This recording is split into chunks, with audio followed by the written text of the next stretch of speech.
Kuwait நாட்டில் ஒரு தனியார் பேங்க்ல கிட்டத்தட்ட 700 கோடி ரூபாய்க்கு லோன் வாங்கி அதை திருப்பி காட்டாம இந்திய நாட்டை சேர்ந்தவங்க ஏமாத்திட்டதா இந்த பிரைவேட் பேங்க் இந்திய அரசாங்கத்திடம் புகார் தெரிவிச்சிருக்காங்க.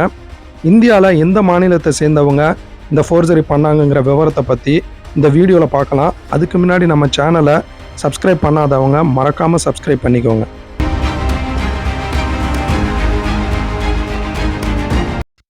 குவைத் நாட்டோட மக்கள் தொகை கிட்டத்தட்ட 50 லட்சம். இதில் குவைத் நாட்டை சேர்ந்தவங்க 15 லட்சம் பேர் தான். மீதி 35 லட்சம் பேர் வெளிநாட்டை சேர்ந்தவங்க.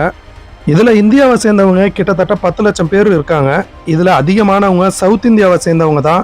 அதுலேயும் கேரளா மாநிலத்தை சேர்ந்தவங்க தான் அதிகமாக குவைத்தில் இருக்காங்க.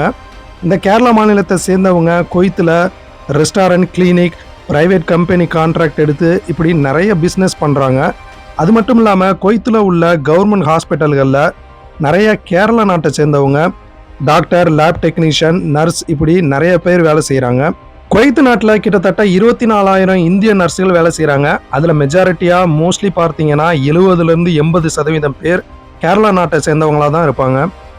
குவைத் பேங்க்குகளை பொறுத்த வரைக்கும் நம்ம ஊர் பேங்க்குங்க மாதிரி லோனுக்கு ப்ராப்பர்ட்டி டாக்குமெண்ட்ஸ் வேணும், அது வேணும், இது வேணும் அப்படியெல்லாம் நிறைய டீட்டெயில்ஸ் கேட்க மாட்டாங்க.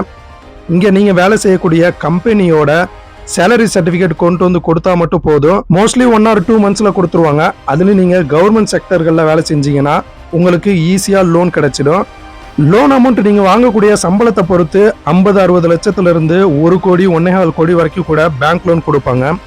இப்படி ஈஸியாக லோன் கிடைக்கிறதுனால தான் கேரளா மாநிலத்தை சேர்ந்த 1425 பேர் கல்ஃப் பேங்க்னு சொல்லக்கூடிய குவைத்துடைய பிரைவேட் பேங்க்ல கிட்டத்தட்ட 700 கோடி வரைக்கும் லோன் எடுத்துட்டு அதை திரும்ப கட்டாம குவைத்தை விட்டு ஓடிட்டாங்க. இந்த 1425 பேர்ல கிட்டத்தட்ட 800 பேர் கவர்மெண்ட் ஹாஸ்பிட்டல்ல நர்ஸா வேலை செய்யக்கூடியவங்க. ஊர்ல பிரைவேட் ஏஜென்ட் கிட்ட கிட்டத்தட்ட 15லேருந்து 20 லட்சம் காசு கட்டி குவைத் கவர்மெண்ட் ஹாஸ்பிட்டலுக்கு நர்ஸ், டாக்டர் இப்படி நிறைய பேர் கவர்மெண்ட் ஜாபுக்கு வராங்க. அந்த அமௌண்ட்டை இவங்களால கட்ட முடியலன்னா குவைத்துக்கு வந்த பிறகு அந்த ஏஜென்ட்டுங்களே பேங்க்ல இவங்க பேர்ல லோன் போட்டு கொடுப்பாங்க. அந்த லோனை கொஞ்சம் கொஞ்சமா இவங்க சேலரி வரும்போது பேங்க் டைரக்டா அந்த லோனை இவங்க சேலரியிலேருந்து டிரெக்ட் பண்ணிக்குவாங்க. இப்படியும் நிறைய பேர் இந்த மாதிரி லோன் எடுத்திருக்காங்க. இப்படி இவங்க ஏமாத்தின கல்ஃப் பேங்கோட மேனேஜர் டைரக்டா கேரளா போலீஸ் ஸ்டேஷன்லேயே கம்ப்ளைண்ட் பண்ணியிருக்காங்க. போலீஸ் இப்படி ஏமாத்தினவங்க மேல 420 ஃபோர்ஜரி வழக்கு கேஸ் மட்டும் இல்லாம ஐபிசி செக்ஷன் 406 பிரகாரமும் கேஸ் ஃபைல் பண்ணியிருக்காங்க. கொச்சினை சேர்ந்த ஒரு நர்ஸு 1.25 கோடிக்கு இந்த பேங்க்ல ஃபோர்ஜரி பண்ணியிருக்காங்க.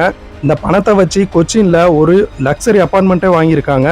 இப்படி நிறைய கேரளாவை சேர்ந்தவங்க இந்த கல்ஃப் பேங்க்ல 80 லட்சம், 1 கோடி 1.25 கோடி வரைக்கும் ஃபோர்ஜரி பண்ணியிருக்காங்க. யாருமே வாங்கின லோனை திரும்பி ரீபே பண்ணாதனால இவங்க மேலே எல்லாம் கேரளா போலீஸ் 420 கேஸ் ஃபைல் பண்ணியிருக்காங்க. குவைத் பேங்குகள் மட்டும் இல்லாமல் சவுதி, கத்தார், UAE, ஓமன் இப்படி மற்ற அரபு நாடுகளையும் கேரளாவை சேர்ந்தவங்க பல கோடிகள் இந்த மாதிரி பேங்க் லோன் வாங்கி ஃபோர்ஜரி பண்ணியிருக்காங்க. இதில் மோஸ்ட்லி எல்லாருமே அந்தந்த நாட்டில் உள்ள கவர்மெண்ட் ஹாஸ்பிட்டலில் வேலை செஞ்சவங்க தான். இப்படி ஃபோர்ஜரி பண்ணி அந்த பணத்தை எடுத்துட்டு கேரளாவுக்கு போனவங்க நிறைய பேர் கேரளாவில் இருந்து US, கனடா, ஆஸ்திரேலியா, UK இப்படி வேற நாடுகளுக்கு வேலைக்காக போயிருக்காங்க.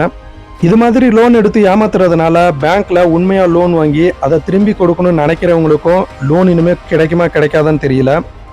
இனிமே அரபு கண்ட்ரியில் உள்ள பேங்க்குங்களில் இந்தியான்னு சொன்னால் லோன் தரமாட்டேன்னு சொன்னாலும் அதுக்கும் ஆச்சரியப்படுறதுக்கு இல்லை. இப்படி ஏமாத்தினவங்க மேலே 420 கேஸ் ஃபைல் பண்ணியிருக்காங்க. இனிமேல் அவங்க மேலே என்ன நடவடிக்கை எடுப்பாங்க, இப்படி ஏமாத்தின அமௌண்ட்டை திரும்ப பேங்க்குகளுக்கு வாங்கி தருவாங்களா, இப்படி எந்த ஒரு டீட்டெயில்ஸுமே வெளியிடப்படலை.